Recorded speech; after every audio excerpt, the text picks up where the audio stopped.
Solution chapter में concentration part के एकदम कंक्लूडिंग टॉपिक के ऊपर हम लोग आज डिस्कस करने जा रहे हैं, जिसका नाम है मोलरिटी वर्सेस नॉर्मलिटी।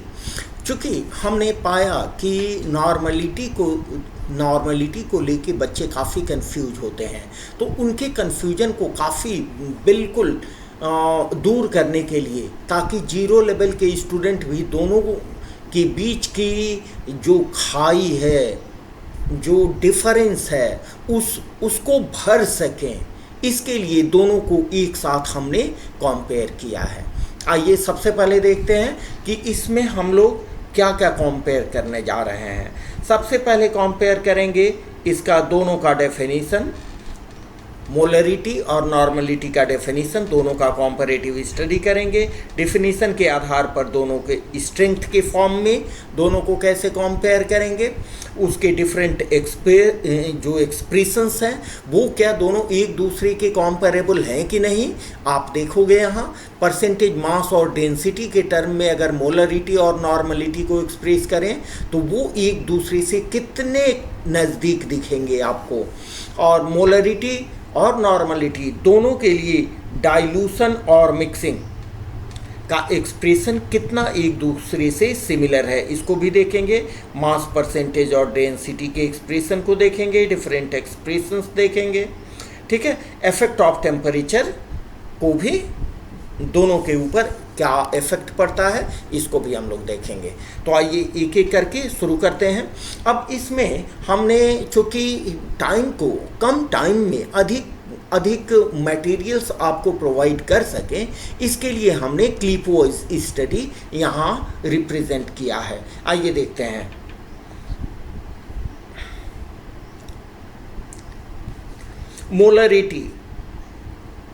मोलरिटी में क्या होता है और नॉर्मलिटी में क्या होता है, ध्यान से देखें। मोलरिटी में 1 लीटर सॉल्यूशन में number of moles of solute dissolve होते हैं। 1 लीटर सॉल्यूशन में, देखिए, molarity is defined as the number of moles of solute dissolved per litre of solution. 1 litre solution में सॉल्यूट का जो नंबर ऑफ मोल्स डिसॉल्व होता है उसको हम बोलते हैं मोलरिटी। जबकि normality number of gram equivalents of solute,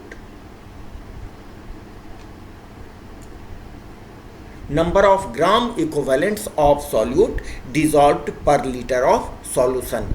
1 litre solution में सॉल्यूट का ग्राम इक्विवेलेंट जब घुला हुआ हो तो उसको बोलते हैं नॉर्मलिटी। हमने यहाँ पर इसके पहले वीडियो में नंबर ऑफ मोल्स और नंबर ऑफ ग्राम इक्विवेलेंट्स का भी एक कॉम्पैरेटिव स्टडी दिया है, आप लोग उसको देख लें तो बहुत मदद मिलेगी आपको, ठीक है। यहाँ बता दें, फिर से एक बार मेमोराइज कर दें कि ग्राम इक्विवेलेंट क्या होता है।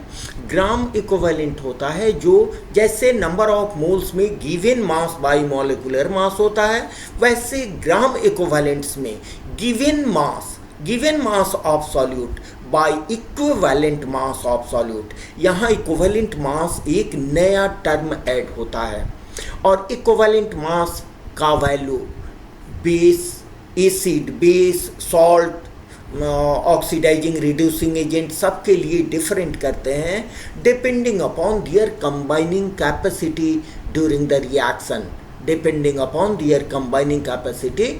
The reaction. रिएक्शन के दौरान उनकी कंबाइनिंग कैपेसिटी कैसे है, उसके ऊपर ये डिपेंड करता है इक्विवेलेंट वेट, ठीक है। Equivalent weight is more significant as compare to number of moles. Mole के कंपैरिजन में इक्विवेलेंट वेट बहुत सिग्निफिकेंट होता है और हमारा कैलकुलेशन को बहुत आसान कर देता है।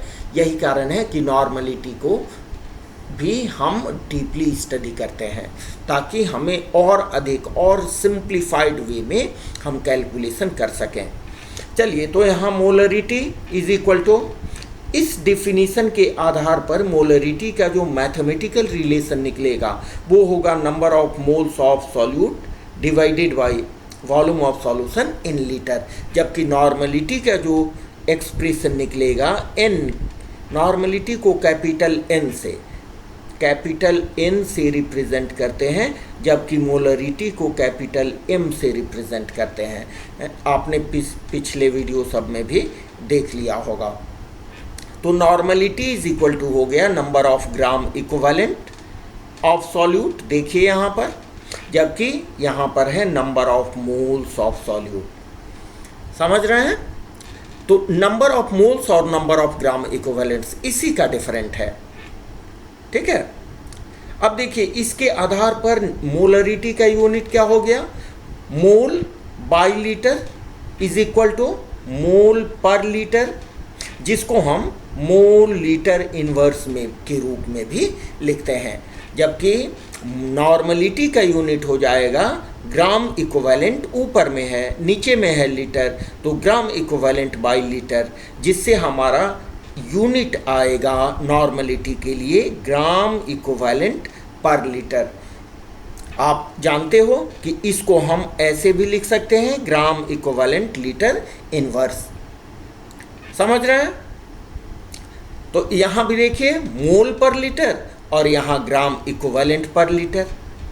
ठीक है, अब ग्राम इक्विवेलेंट को अगर मोल में आप कन्वर्ट कर सकते हैं, ठीक है, तो नॉर्मलिटी मोलरिटी के इक्वल हो जाएगा। Gram equivalent is equal to क्या होता है, gram equivalent is equal to होता है given mass by equivalent mass. Gram equivalent होता है given mass, it is given mass of solute. WB को हम यहाँ दिए हुए हैं गिवन मास ऑफ सॉल्यूट, जबकि MB हम शुरू के लेक्चर में ही पहले अगर बाइनरी सॉल्यूशन है तो बाइनरी सॉल्यूशन में सॉल्वेंट को कंपोनेंट A मान के चले हैं और सॉल्यूट को कंपोनेंट B मान के चले हैं।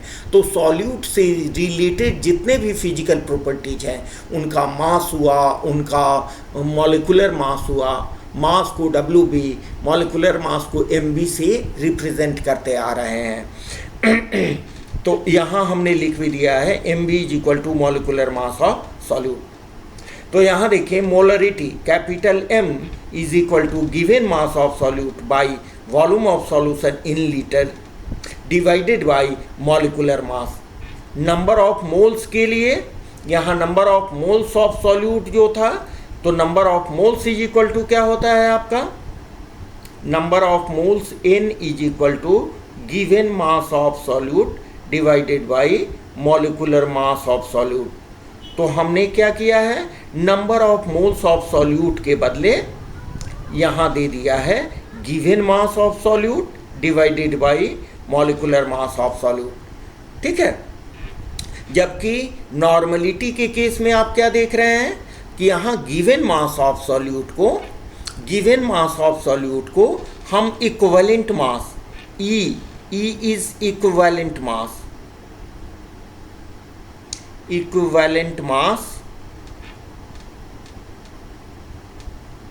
ऑफ सॉल्यूट, और equivalent mass of solute is equal to क्या होता है, molecular mass divided by n factor, molecular mass divided by n factor. ठीक है, n फैक्टर क्या है, पहले भी हमने काफ़ी कुछ डिस्कशन कर रखा है इस पर, आप पीछे के वीडियो देख लेंगे। n फैक्टर अगर एसिड सपोज करें H2SO4 का निकाल रहे हैं, तो एसिड में जितने हाइड्रोजन्स होते हैं जो डिसोसिएट कर पाते हैं, जैसे H2SO4 में 2 हाइड्रोजन है, वही उसका n फैक्टर हो गया। HNO3 में 1 हाइड्रोजन है, वही उसका n फैक्टर हो गया। जबकि बेस के केस में जितने OH माइनस आयंस हैं, जैसे NaOH में 1 OH माइनस आयन है, तो वो हो गया उसका n फैक्टर। CaOH2 में 2 है, तो वही हो गया उसका n फैक्टर। ठीक है, और सॉल्ट के केस में जितना कैटाइन या एनाइन के ऊपर चार्ज होता है, वही उसका n फैक्टर होता है।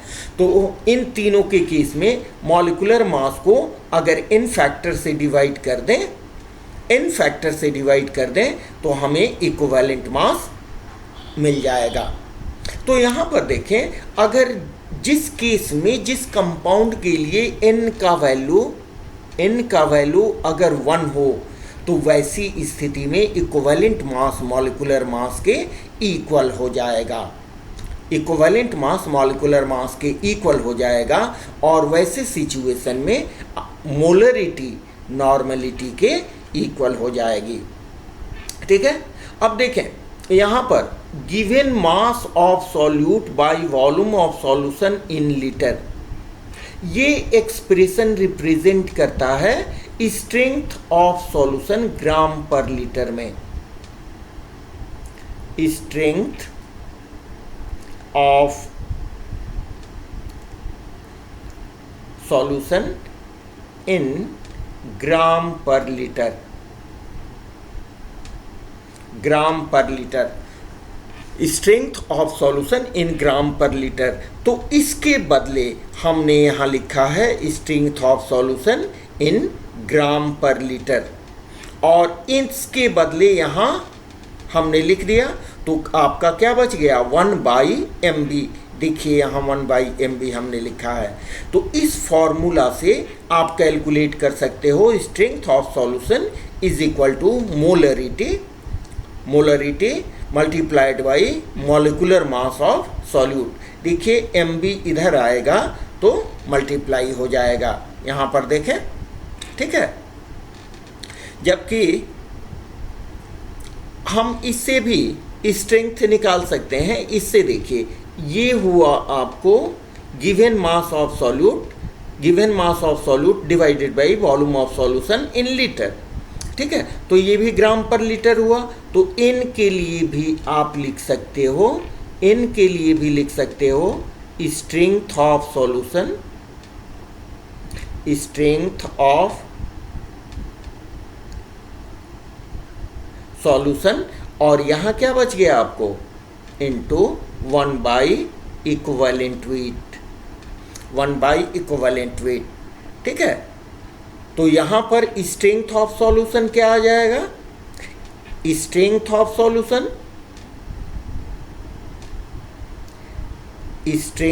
सॉल्यूशन आ जाएगा normality into equivalent weight, normality into equivalent weight.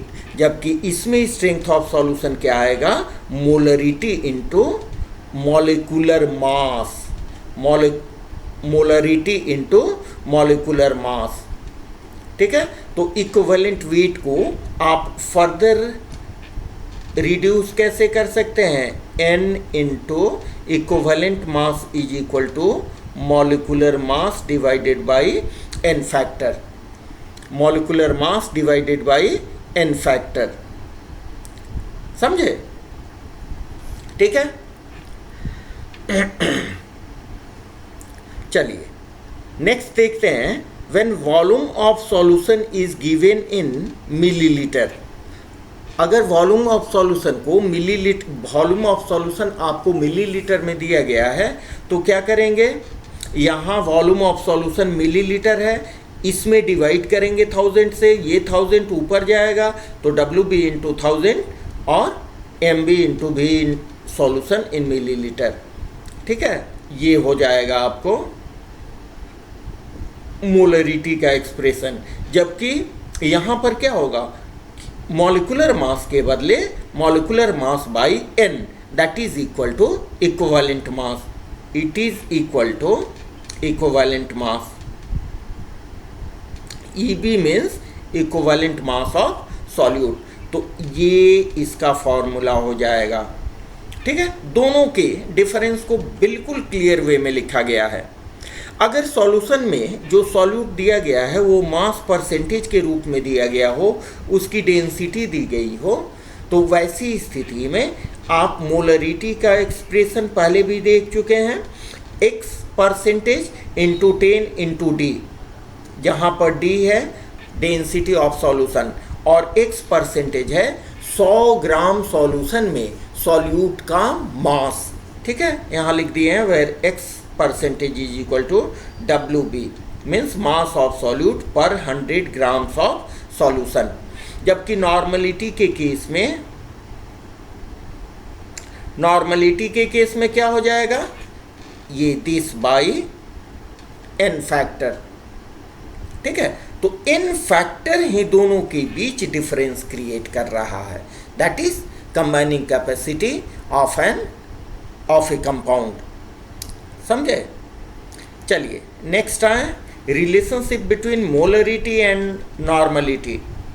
Molarity is equal to होता है, molarity is equal to normality by n factor. जबकि नॉर्मलिटी, इसी फॉर्मूला से नॉर्मलिटी आप निकालोगे तो molarity into n factor. Molarity of dilution means अगर किसी कंटेनर में हम कोई स्पेसिफिक मोलर सॉल्यूशन लिए हैं और उसमें और अधिक सॉल्वेंट डाल रहे हैं तो डेफिनेटली उसकी मोलरिटी भी चेंज होगी और वॉल्यूम भी चेंज होगा, जिसको हम m1v1 is equal to m2v2 से रिप्रेजेंट करते हैं। ठीक उसी तरह से नॉर्मलिटी ऑफ डाइल्यूशन का भी इक्वेशन है n1v1 is equal to n2v2, जहाँ n1v1 बिफोर डाइल्यूशन को रिप्रेजेंट करता है और n2v2 आफ्टर डाइल्यूशन को रिप्रेजेंट करता है। यहाँ भी n1v1 बिफोर डाइल्यूशन और n2v2 आफ्टर डाइल्यूशन को रिप्रेजेंट करता है। नॉर्मलिटी ऑफ मिक्सिंग या मोलरिटी ऑफ मिक्सिंग, दोनों के कंपैरिजन को देखें। आपके सामने 2-3 सैंपल अगर दिए गए हैं, दोनों का मोलरिटी डिफरेंट है, वॉल्यूम डिफरेंट है, ठीक है। सपोज करें 2 सैंपल हैं तो दोनों सैंपल को अगर मिला देंगे एक बड़े कंटेनर में तो डेफिनेटली जो कंबाइंड सॉल्यूशन, रिजल्टिंग सॉल्यूशन आएगा उसकी मोलरिटी और वॉल्यूम दोनों चेंज होगी। वॉल्यूम तो दोनों वॉल्यूम के एडिशन के इक्वल होगा अगर आइडियल सॉल्यूशन होगा तो, माने तो, ठीक है। तो वैसी स्थिति में यहाँ पर रिजल्टिंग मोलरिटी हम कैसे कैलकुलेट करेंगे, m1v1 plus m2v2 divided by total volume of solution. जबकि रिजल्टिंग नॉर्मलिटी को n1v1 plus n2v2 divided by v1 plus v2 से रिप्रेजेंट करेंगे, ठीक है। तो ये कॉम्पैरेटिव स्टडी हुआ मोलरिटी और नॉर्मलिटी के ऊपर, ठीक है। आप इसको स्टडी करें, आशा करते हैं कि आपको अच्छा लगेगा, ठीक है। तो मिलते हैं एक और अच्छे वीडियो के साथ, कंप्लीट मटेरियल के साथ नेक्स्ट क्लास में, ठीक है। Okay, thanks.